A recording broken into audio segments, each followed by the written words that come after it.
Hello అండి, అందరికీ నమస్కారం. Welcome to NDTV veg food channel. ఎలా ఉన్నారు? అందరూ బాగున్నారా? మేము కూడా చాలా చాలా బాగున్నాము. చాలా రోజులు అయిపోయింది కదా వీడియో పెట్టేసి మన ఛానల్లో. ఈరోజు అయితే గోంగూరతోటి పలావ్ చేస్తున్నాను. చాలా బాగుంటుంది, టేస్టీగా. ఒకసారి ట్రై చేయండి, పుల్ల పుల్లగా, కారం కారంగా.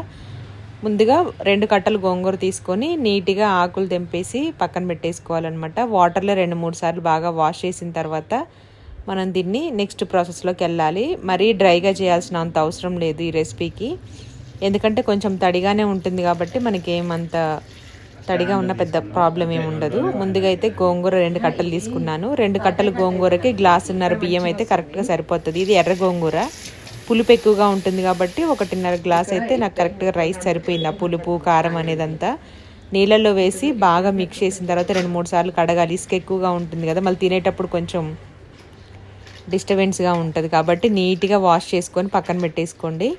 అలాగే దీనికి సంబంధించిన ఇంగ్రీడియంట్స్ అన్నీ కూడా చెప్తాను. పెద్దగా ఏముండవు. 1 టమాటో, 1 ఆనియన్, కారానికి సరిపడా మిర్చి, పచ్చిమిర్చినే వాడుతున్నాను దీంట్లో మొత్తం అంతా కూడాను.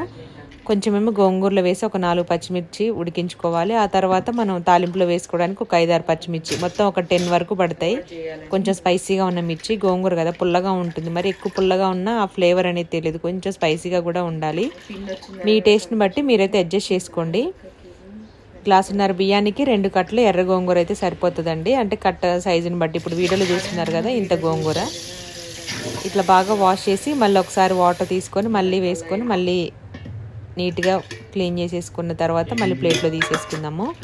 ఈలోపు స్టవ్ ఆన్ చేసుకొని ప్యాన్ పెట్టుకొని 2-3 స్పూన్ల నూనె వేసుకొని గోంగూర మగ్గించుకోవడానికి హీట్ చేసుకొని పక్కన పెట్టేసుకోండి. ఆల్రెడీ ఆయిల్ అయితే హీట్ అయిపోతుంది, నా దగ్గర నేను పెట్టేశాను. కొద్దిగా సాల్ట్ వేసి కూడా కాసేపు పక్కన పెట్టేస్తే పురుగులున్నా లేదా డస్ట్ ఏదైనా ఉన్నా కూడా ఈజీగా పోతుంది అనమాట. ఇదే కాకుండా డైలీ మనం వండుకునే కూరగాయలు ఫ్రిడ్జ్లోంచి తీసిన తర్వాత 2-3 నిమిషాలైనా అలాగ సాల్ట్ వేసి ఉంచితే మనకి ఎక్కువ కెమికల్స్ అవన్నీ చేస్తారు కాబట్టి కొంచెం జాగ్రత్తగా క్లీన్ చేసుకుంటే మంచిది. నూనె వేడైన తర్వాత మనం వాష్ చేసి పెట్టుకున్న గోంగూర వేసుకొని దాంట్లోనే 4 పచ్చిమిర్చి వేసాను, సగానికి కట్ చేసి. సిమ్లో ఉంచేసి బాగా మిక్స్ చేసుకోవాలి. ఎలాగంటే పేస్ట్ లాగా అవ్వాలన్నమాట. ఇలా కూడా అవ్వచ్చు, కాకపోతే ఆకులుగా ఉంటుంది, మా పిల్లలు తీసి పక్కన పెడతారు అనేసి నేను పేస్ట్ చేశాను. ఒకవేళ పెద్దవాళ్ళు అయితే కనుక ఆ మాత్రం ఉంటే సరిపోతుంది, మీకు తినగలుగుతామంటే మిక్సీ చేయాల్సిన అవసరం లేదు. అందులో పచ్చిమిర్చి కూడా వేసాం కాబట్టి అది కూడా కొంచెం గ్రైండ్ అవ్వాలి కదా, అందుకే నేను కొంచెం మెత్తగా మిక్సీ చేసేసాను. ఈ రైస్ వచ్చేసి మనకి కొంచెం మెత్తగానే ఉంటుంది మామూలు రెగ్యులర్ పలావ్ కంటే కూడా, ఎందుకంటే గోంగూర కొంచెం జిగురు ఉంటుంది కదా, అందుకనేసి పచ్చిమిర్చియే వాడాలి. కారం అసలు వేయొద్దు, అప్పుడు టేస్ట్ డిఫరెంట్గా ఉంటుంది అనమాట. ఇవన్నీ రెడీ చేసేసుకున్న తర్వాత నెక్స్ట్ గ్లాసున్నర బియ్యం తీసుకొని నీట్గా 2 సార్లు వాష్ చేసి, మన 1 గ్లాసు బియ్యానికి గ్లాసున్నర నీళ్ళు సరిపోతాయి. ఇది పలావ్ కదా, వాటర్ ఉంటుంది, పెరుగు ఉంటుంది, నెక్స్ట్ గోంగూర తడి కూడా ఉంటుంది కాబట్టి కొంచెం వాటర్ తగ్గించే వేసుకోండి. మామూలుగా అయితే రెగ్యులర్గా 1 గ్లాసు బియ్యానికి గ్లాసున్నర నీళ్ళు వేస్తాము. కుక్కర్లో పెట్టినప్పుడు ఇంకొక పావు గ్లాసు వేసుకోండి అంతే, మరి గ్లాసున్నర వేయాల్సిన అవసరం లేదు, కొంచెం తగ్గించండి. టమాటో వాటరు, సాల్ట్, ఆనియన్స్, గోంగూర పేస్టు, మనం మిక్స్ చేసిన గోంగూర రైస్లో వాటర్ అంతా వచ్చేస్తుంది కాబట్టి ఆయిల్, నెయ్యి అదంతా కూడాను సరిపోతుంది. ఇంకా 2 స్పూన్లు నెయ్యి, 2 స్పూన్లు నూనె వేసుకొని హీట్ అయిన తర్వాత మనం లవంగాలు, యాలక్కాయలు, దాల్చిన చెక్క, బిర్యానీ ఆకు, హోల్ గరం మసాలా వేసుకొని ఆ తర్వాత అది కూడా ఫ్రై అయిన తర్వాత టమాటో, ఉల్లిపాయలు, పచ్చిమిర్చి వేసుకొని మూత పెట్టేసి 2 నిమిషాలు అలాగ ఉంచేసేయండి. మధ్య మధ్యలో ఒకసారి మిక్స్ చేసుకుంటూ వెజిటేబుల్స్ అన్నీ మెత్తపడేంత వరకు ఉంచి ఇలా బాగా సాఫ్ట్గా అయిపోతాయి కదా.